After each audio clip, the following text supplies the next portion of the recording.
Hai, kembali lagi ke channel saya, channel Celian. Kali ini saya akan membagi cerita tentang gimana sih menghadapi anak yang jatuh ya. Jadi 2 minggu yang lalu anak saya baru jatuh dari sepeda. Jadi itu sebenarnya main di dalam rumah. Dia lagi naik sepeda, terus goyang-goyang sepedanya.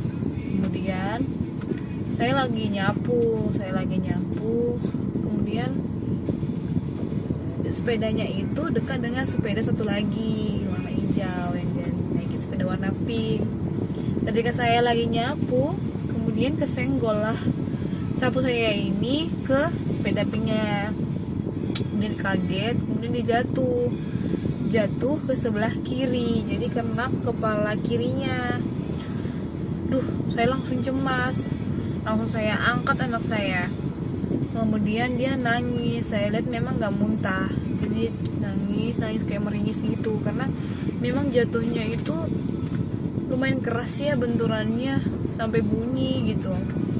Terus langsung saya gendong anak saya, kemudian saya tenangin dia, terus saya kasih kutus-kutus ke kepalanya, kemudian saya oles-olesin. Namun muntah. Saya pikir ini karena kaget gitu, karena nangis juga, jadi kaget dia kan. Akhirnya saya tenangin dia lah, saya bawa dia keluar, saya beliin dia kokolatos kesukaan dia, kemudian terus kita beli balon, ada kebetulan gerobak mainan itu ya, beli balon supaya dia senang gitu. Terus kita pulang lah, sampai pulang dia muntah, padahal dia nggak ada nangis. Dia muntah, itu kejadiannya pagi jam 8 ya. Terus selang beberapa menit lagi dia muntah, ada 4 kali dia muntah. Kemudian anaknya nangis. Aduh, saya panik ya. Terus kemudian dia nguap. Aduh, kenapa ini gitu kan. Saya pikir ya jatuh biasa gitu ya. Terus jadi saya semakin cemas karena dia muntah nyembur, kemudian dia nguap-nguap. Akhirnya saya gendong anak saya pakai kain panjang, kemudian saya bergegas minta bantuan ke teman saya di bawah, rumahnya di bawah, blok bawah. Memang suami saya posisinya lagi di luar kota, jadi paniknya itu karena saya sendiri. Nah, pengasuhnya ini memang lepas hari ya, maksud jaganya itu nggak stay di rumah, jadi kalau saya kerja dia datang gitu. Nah, kebetulan memang pengasuh saya lagi nggak ada di rumah, kemudian pengasuh anak saya lagi nggak ada di rumah. Kemudian saya minta bantuan ke teman saya, akhirnya kebetulan suaminya di rumah. Saya bilang, memang di bawah saya umurnya, Dek tolong bantuin kakak ini kan, saya ceritain. Terus sembari itu saya nelpon dokter anak. Memang saya kerja di rumah sakit, kebetulan kenal sama dokter anak kan di situ. Saya telepon lah, terus beliau nyaranin buat di CT scan. Akhirnya pergilah kami ke rumah sakit. Memang jaraknya 1 jam dari rumah. Sampailah kami di sana, diperiksa sama dokter IGD.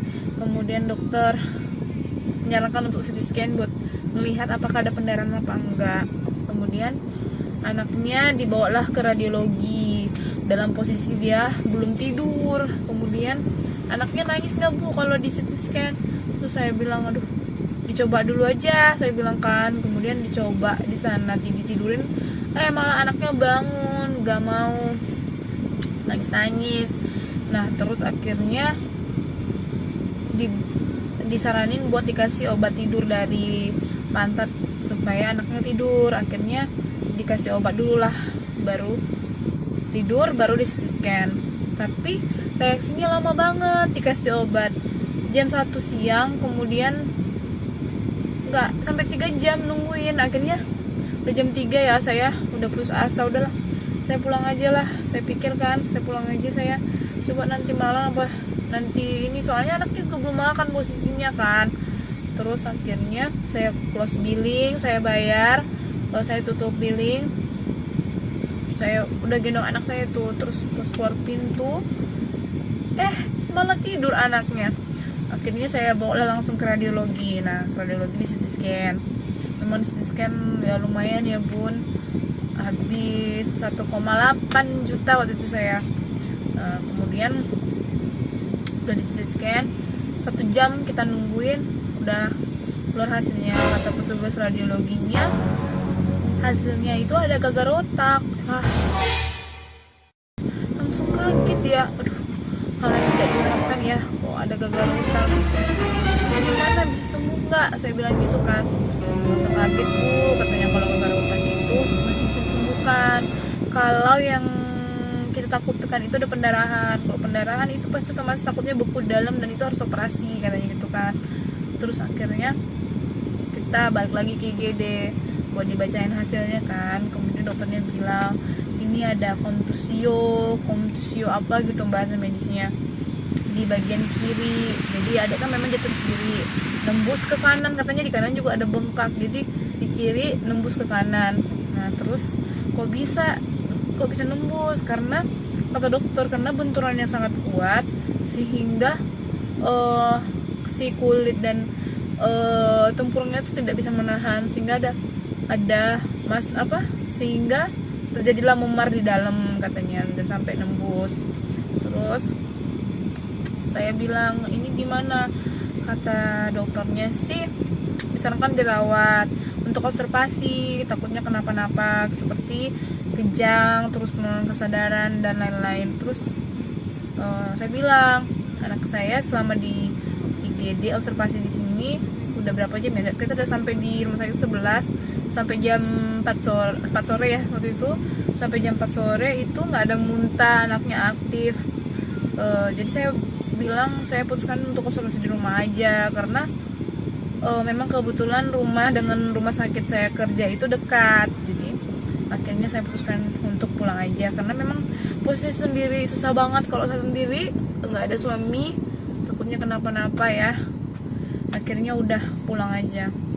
Kemudian besoknya saya konsulkan ke dokter anak yang tempat saya kerja, begini-begini. Terus kata beliau kalau anak itu jatuh masih agak tenang, karena sebenarnya anak itu punya cairan yang bisa melindungi kepalanya gitu kan. Nah terus kata saya juga WA dokter bedah saraf. Jadi kata dokter bedah saraf juga anaknya kalau masih sadar terus itu cuma memar aja, kalau anaknya masih sadar nggak apa-apa, katanya. Terus saya bilang apa perlu saya saraf anak dok? Terus dia bilang nggak perlu mbak, itu bakal sembuh kok, nggak usah diobatin juga, cuma memar aja, nanti bakal hilang sendiri, katanya kayak gitu. Akhirnya saya sedikit tenang ya, karena saya pikir juga anaknya juga aktif, makin cerewet, terus dikasih makan juga dia nambah mau makannya gitu. Terus akhirnya ya dikasih vitamin juga. Jadi saya juga kerja, kebetulan saya cerita juga sama dokter objin di sana juga kan, ya gitu, ya sedikit nenangin gitu. Ya untungnya ya setelah kejadian itu ya saya bisa ngambil hikmahnya, gimana sih harus lebih hati-hati, harus lebih care sama anak. Kalau bisa mungkin jadi kayak pembelajaran saya, harus bisa cepet bangun-bangun, kalau bisa sebelum anak itu udah bangun, udah siap semua gitu. Karena saya juga yang jaga itu juga cuma lepas hari gitu, itu kekurangannya gitu kan. Ya semuanya ada pelajaran lah setiap kejadian ini gitu. Tapi untuk bunda-bunda misalnya mengalami anaknya jatuh, gak usah cemas, yang penting kita observasi aja nih. Kalau seandainya dia sadar, masih aktif, terus nggak ada muntah yang nyembur, itu masih aman ya bun.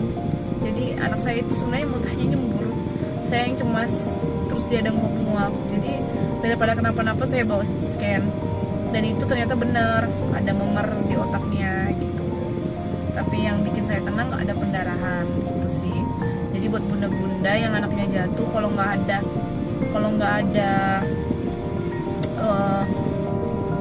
kelainan misalnya muntah-muntah, nyembur, terus penurunan kesadaran, lemas, bagaimana, nggak usah dibawa CT scan gitu ya. Kalaupun itu memar ya kata dokter sih nggak ada obatnya, ya bakal sembuh sendiri gitu. Paling dikasih obat menambah nafsu makan, vitamin gitu aja, supaya dia kuat.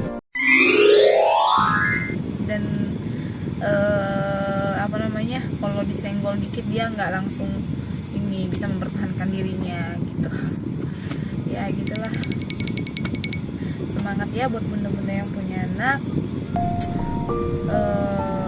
Pokoknya setiap ada kejadian ke anak kita itu kita ambil petik hikmahnya gitu.